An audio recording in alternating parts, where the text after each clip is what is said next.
I'm here with Helena Signore. I'm practicing my Italian here. That's great. And she's the author and illustrator of this book about children's adoration. It's so beautiful. So tell me a little bit then about why you decided to write this. Well, I'm a Catholic school teacher. I teach second grade. I'll be starting my 20th year this year at Holy Trinity in Comstock Park, Michigan, which is the Diocese of Grand Rapids. And every 4 years, I attend the MANS Conference, Michigan Association of Non-Public Schools. They have a big vendor show. And I went around to every vendor looking for a book on the real presence for my age group, for my catechesis. And nobody had one.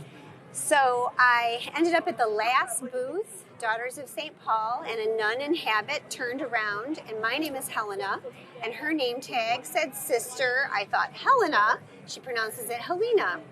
We became soul sisters after 45 minutes, and at the end of that time, she said, I think God wants you to write this book. And I would play Jonah. I said, no. Ran the other way. I have 4 children. I work full-time as a teacher. I just want to buy this book. But I felt this mantle of responsibility settling over me. I started to dabble in the idea. I wrote a draft on a retreat and sent it to her, and it wasn't ready for prime time anyway, and got her the input from the Daughters of St. Paul. Then I kind of dragged my feet a little bit because I kept wanting God to have somebody else do it. So the next MANS conference that came up, which was 4 years after she challenged me, I went around to every vendor, do you have a book on the real presence for children? No. And so I thought, shoot, God wants me to do this. And I continued to drag my feet. I didn't like the voice of the story, the way I'd written it.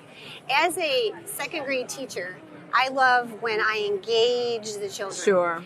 And a lot of the material that we had kind of told them what to believe and maybe talked down to them a little bit or had too much text. I wanted something that would give them an aha. Oh, of course God is present because He's God. And what a tremendous resource for, well, in particular, your specific situation with second graders, because so much happens for them in that grade, and they can struggle with silence. You know, so Eucharistic adoration is such a beautiful introduction for them, and certainly a beautiful journey for them to receive their first reconciliation and first Eucharist. Right. So Sister Helena knew what she was talking about, and her great mom, Ma B, was, I'm sure, the impetus there. But I love this because I second grade catechist, and it's my favorite time with families because everyone's on fire at that time. So what a welcome gift for a family to be able to address these questions, particularly of real presence, which people struggle with. It's the most important part of our faith. And I know when I was in the 70s in high school, I was really moved by the Bob and Penny Lord books as I learned about all these miracles of the Eucharist in Europe. And unfortunately, for some of my second graders, I think they might be kind of disgusted if they heard about some of the dramatic things that God can do when He's trying to help our faith. They sometimes will say, does the wine taste bad, before they have to have communion? And I don't feel it's my place necessarily to take them there. Right. So I wanted something that was more gentle. Right. In fact, the publisher said you have to give it an age group. So it's ages 4 to 7. So I would love to see parents starting to have those little ones who aren't paying attention start to be looking up at the altar and thinking about that God can do what He says. Right. And maybe looking for things hidden in nature. Yeah. Even as a homeschool tool.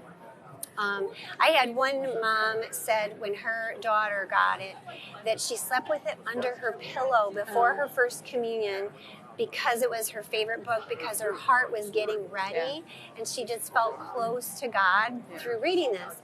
In my catechesis, I bring it up mid-year after I've talked about some of the miracles that Jesus did with the water into wine and multiplication of loaves and fishes, which are both in the book, and then I refer back to it frequently. Right. As it sits out, and I'll grab it and say, remember what I said in the book, and do you see how God can do what He says He can do?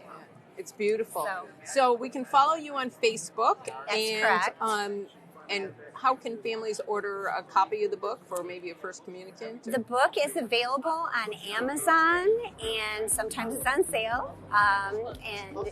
It's also available on BarnesandNoble.com. Okay. It's actually in Europe too. If you Google Helena Signore, it tells you all the different ways you can find the book. Great. It probably has too long of a title. I Am the Mystery of the Real Presence of Christ in the Eucharist for Children. It's a perfect title. But I It's wanted perfect. it to be very clear. Great. Thanks so much for being with us. Thanks We appreciate for it. having me. Our God bless. pleasure.